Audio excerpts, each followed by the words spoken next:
زه نن تاسو ته داسې یوه دعا ښیم چې موږ تاسو ته نبي علیه الصلاة والسلام ویلی دي چې تاسو دا دعا کوئ. داسې یوه دعا ده که چیرته تاسو زده کوئ که نه نو بل بس تاسو هیڅ دعا ته ضرورت پاتې نشي. یعنی په هر یو شی په هغه دعا کې راغلی دي، ټول شیان په هغه دعا کې شته دي. هغه دعا کومه ده؟ نبي علیه الصلاة والسلام موږ تاسو ته فرمایي سلوا الله العافیه، وایي تاسو له الله تعالی نه عافیت غواړئ. صحیح شوه؟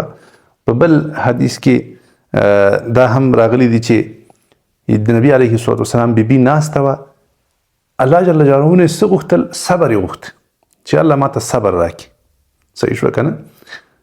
نو نبي علیه الصلاة والسلام ورته دا خبره وکړه چې زه تا ته تر دې هم غوره او بهتره دعا ښودل غواړم.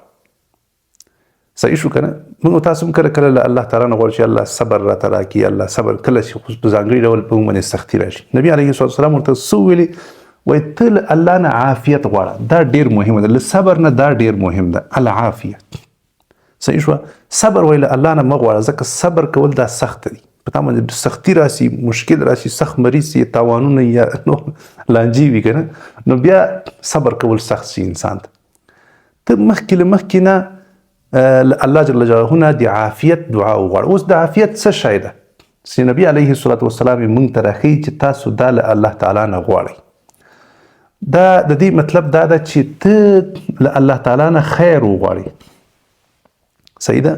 له الله تعالی نه داسې دعا وغواړئ چې یا الله ما باندې اصلا دا سختي مه راوله، په ما باندې مشکل بالکل مه راوله. مخکې له دې نه چې په ما باندې راشي یا الله ما ترېنه بچ که، یو طرف ته مې کتې نه. د دې عافیت مطلب دا ده. صحیح شوه که نه؟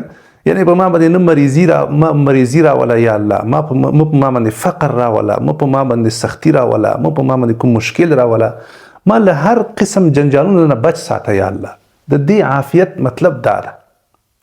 ځکه چې یو وارې در باندې راغله نو بیا ډېر انسانان دي چې نشي ورته ټینګېدی که نه، صبر کول سخت دي. نو ته له الله تعالی نه غواړې چې یا الله هغه سخت حالت ته ما مه ورسوه چې زه مجبوره شم بیا صبر کولو ته. نه، له هغه نه مخکې ما یا الله محفوظ ساته، ما یا الله دې تل لپاره په خیر کې ساته. نو دا څومره بهترینه او جالبه دعا ده چې موږ تاسو ته نبي علیه الصلاة والسلام ښیي.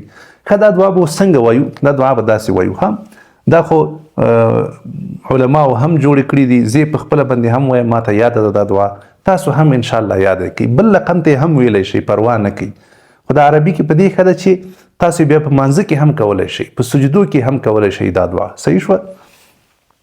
اللهم یا الله انی اسألک، زه له تا نه غواړم العفو، بخنه، چې ته ما ته بخنه وکړي، والعافیه، او یا الله خیر درنه غواړم چې ته ما محفوظ وساتې، بچ مې کړې له څه شي نه، له هر قسم غضب او له هر قسم ته لانجو، دردونو او مصیبتونو نه، فی الدنیا، په دنیا کې، والآخرت، او په آخرت کې.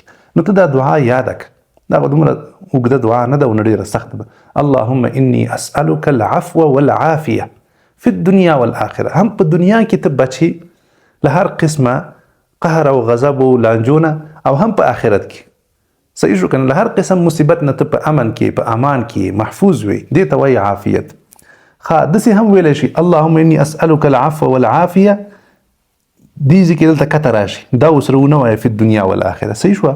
تر دې چې پورې راشي اللهم انی اسألک العفو والعافیه، بیا لاندې راشي فی دینی، یا الله ما ته خیر راپېښ کړي، ما وساتې په امن او په امان کې، زما دین محفوظ کړي یا الله. په دین کې کومه لانجه ماته پېښه نه شي، مثلا منځونه رانه پاتې شي، ښه راباندې حج فرض حج ونه کړم، یا مثلا په غیبتونو، په دروغو، په بلو ناروا کارونو باندې مې سر شي که نه، دین مې ګډوډ شي. یا الله داسې حالت ته ما مه بیایه، یا الله زما دین محفوظ وساته، زما دین ته خیر راپېښ کړه. و دنیایا، او یا الله زه په دنیا کې اوسېږم، یا الله زما دنیا هم جوړه ساته، یا الله په دنیا کې مې مه شرموه، خرابوه مې، لانجې او جنجالونو څخه مې یا الله محفوظ وساته، د دنیا له فتنو څخه مې یا الله محفوظ وساته. صحیح شوه؟ نو دنیا مې هم یا الله جوړه راته ده. و مالي، ګوره د مال لپاره هم موږ تاسو دعا کوو چې الله زموږ ستاسو مال په دې باندې کوم عذاب مه راوله، کوم غل پې مه راپېښوه، یا الله زما له لاس نه یې مه وباسه، حرامو نه مې وساته، مال مې ورځ تر بلې زیات که. صحیح شوه؟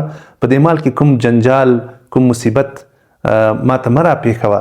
نو دا مال ډېر مهم ده زموږ ستاسو په ژوند کې. نو موږ تاسو په دغه مهمه دعا کې خپل مال یادو، پیسې موږ سره طلا وي، سپین زر وي، بل څه که نه، د دې لپاره موږ دعا کوو چې الله دا وساته محفوظ یې، په دې باندې کوم تاوان مه راوله، صحیح شوه که نه، دا زما له لاس نه مه وباسه، دا زیاته او کموی مه. و اهلي زموږ ستاسو په ژوند کې بچي ماشومان ښځه دا مهم دي که نه، بالکل ډیر مهم دي. نو موږ تاسو د هغه لپاره هم دعا کوو چې الله دا په دې کې ماته کوم جنجال مه پېښوه چې مثلا یو دم سختي مریضیان راشي، لا علاجه تکلیفونه راشي، عیبجن شي څوک، یا بېلارې شي، صحیح شوه، بچي بېلارې شي، الله مه کړه.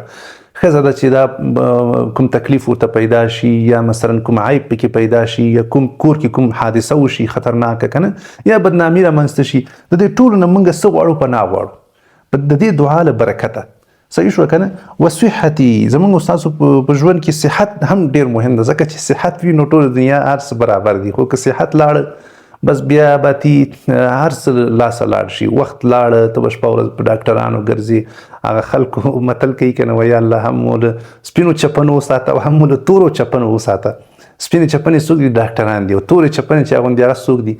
هغه د قاضیانو د محکمو کې چې ناست دي. د دې دواړو وایي الله وساته، ځکه چې دوی ته محتاجه شوې، د ډاکټرانو ته اتي به بس د ډاکټران بس چې څه خوښوي هغه به په تا باندې کوي، صحیح شوه، دا فیسونه به درنه اخلي او ناقي ټیسټونه به در باندې کوي او دواګانې به د دومره به ضرورت وي تا باندې به دومره خرڅوي، صحیح شوه، نو پنډونه به در تړلي. نو بس بیا د پیسې هم لاړې، له عبادت نه هم وغورځېدې، له کاروبار نه هم وغورځېده، هر څه ګډوډ شو. نو صحت زموږ ستاسو ډېر مهم ده، د دې په خاطر باندې موږ د دې لپاره هم دعا کوو. دا مهم شیان دي که نه چې په دې دعا کې راغونډ شوي دي. نو موږ تاسو دا دعا باید یاده کړو، دا ډیره زیاته مهمه ده چې دا دعا تا کوله که نه، بس ته به په خیر باندې نور له دې دعا نه پورته نور نو څه شی غواړې چې هم د دنیا ښه وي، هم د آخرت ښه وي، هم د مال ښه وي، هم د بچي ښه وي، کورنۍ کې د خیر و خیرت وي، هم د صحتمند وي، نور نو څه غواړې د الله بند. خو همدا ټول شیان شو که نو دا یو ډیره بهترینه دعا ما تاسو سره شریکه کړه. یا دغره یاده کوي اللهم اني اسألك العفو والعافيه في الدنيا والاخره، یا دومره یاده کوي، یا دا رقم وایي اللهم اني اسألك العفو والعافيه في ديني ودنياي ومالي واهلي وصحتي، صحیح شو که نه. یا د صحتي په ځای باندې جسمي هم ویل شوی چې الله زما په جسم کې برکت واچوه، دا قوي ساته او دا له هر قسمه مرضونو څخه او له خطراتو څخه یا الله محفوظ راته ساته. نو دا دعا یاده کوي، وایي هر وخت کې چې کله تاسو سره وخت وکړئ. نن سبا خو وختونه هم ډېر کم دي، نو جامع دعا ده چې په دې کې زښته ډېر شیان راځي، بهترینه دعا ده. دا مې تاسو سره شریکه کړه په ځانګړي ډول. کله چې تاسو نفل کول یا مو سنت کول او سجدو ته لاړئ کوئ دا دعا پکې، دا څومره بهترینه دعا ده. دا دعا پکې غواړئ له الله جل جلاله څخه. دا دعا چې یو ځل هم قبوله شوه بس لاړئ په مزو د سر شو او د تل لپاره به تل هر قسمه جنجالونو څخه بچ پاتې کیږي او انشاءالله خوشحاله ژوند به ولري. په دې هیله چې دا ویډیو ستاسو خوښه شوې وي، در سره لایک یې کړئ او کمنټ وکړئ، نور دوستانو سره هم لطفا شریکه کړئ. ډېره مننه او مهرباني.